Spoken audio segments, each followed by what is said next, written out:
So Pastor Bob 2.0 is an actual pastor of a church? Yep. Next on That's Not My God.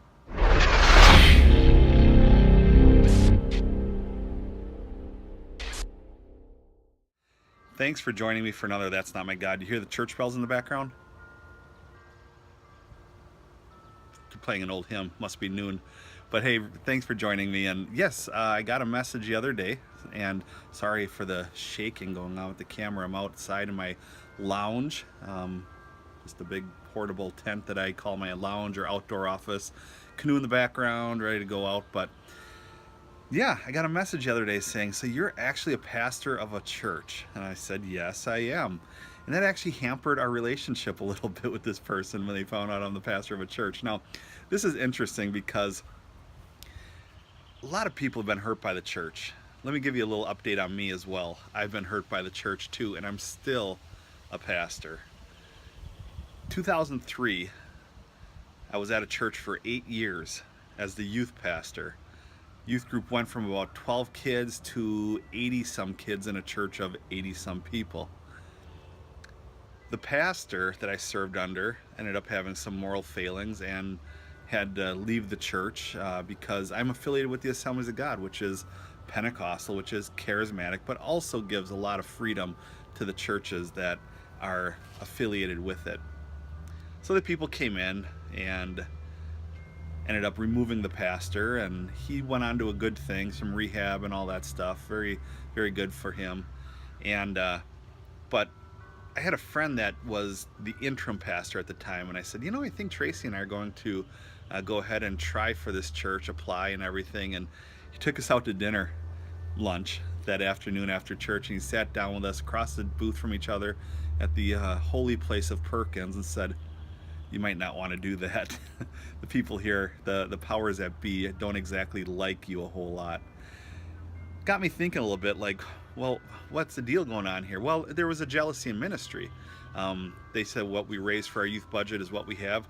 We raised a lot of money, and our youth ministry was going very well. And quite honestly, they just didn't like me, and so they took it as their opportunity to make it very difficult for me. And I was ready to go anyways. I mean, we moved from a building into a large building with a $1.5 million mortgage with about 80 some people in the church. You do the math.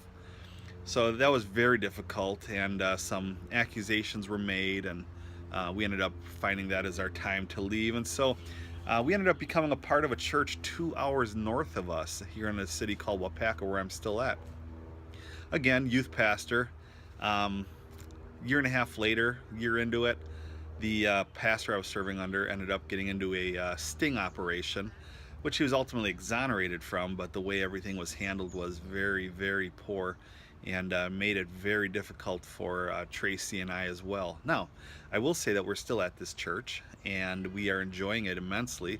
It's a church that gets it. It's a church that cannot offer large building programs, tons of programs, busy schedule, but we can offer love, conversation, prayer, just a cool body of about 60, 70 people. And it's called Radiant Fellowship. You can check it out at radiantfellowship.net. You can hear my teachings and everything there. But this was all within about a year and a half time spans where it literally, he turned, in this second situation, turned the church against me and made it difficult for me to stay there. But I did, because ultimately he had to leave, and Tracy and I stayed, and we were offered the position. I remember the district superintendent, we call it, for our state, asked me if we'd like to make a go of it, and I said, yeah, would be willing to do this. After serving under two pastors and this happening back to back, we're ready to do this. So we did, and here we are 12 years later. We started with 5 people in a mortgage, and here we are 12 years later, loving it. Church gets it. We're doing ministry, we're serving the community, just a lot of cool things. We even had Pastor Bob Beeman come up a couple times to share with us at our church. I say that because we all have reasons to leave the church. And there's a lot of groups on Facebook right now that are made that slam the church and bash the church and make it a horrible thing. Some people say, I've been to 12 churches in 12 years and I can't find one that I can fit into. Let me ask you this question. If you've been to 12 churches in 12 years, and you can't find a place that you can fit in. Is the problem the church? Just a thought. It's like a person that says, I've had so many friends over the years and all of them just backstab me and I can't get along with any of them. Blah, blah, blah. You've heard it before. It may not be the friends that have the problem. You see, we got to give church a chance. I guarantee you that if a goth kid walked into our church, he would not find another goth kid in our church. But what he would find is unconditional love from people that work in factories, offices, retail, people that just are on journeys together. You know, whatever subgenre you're a part of, that's cool. That's awesome that you're a part of it. But you know what? At the end of the day, we all have one thing in common. That's pain, and that's Jesus Christ. And so when we have these two things together, we can find a church that actually gets it. There are the bad ones out there. I'll be honest with you. Towards the end of my stay at the first church, I was a part of one. I'm glad I got out of it. I wanted to quit ministry after those two things. Let me just say this, I wanted to quit church after those two things. The ministry remained awesome, and that's what kept me going. We tend to live in bondage to bondage.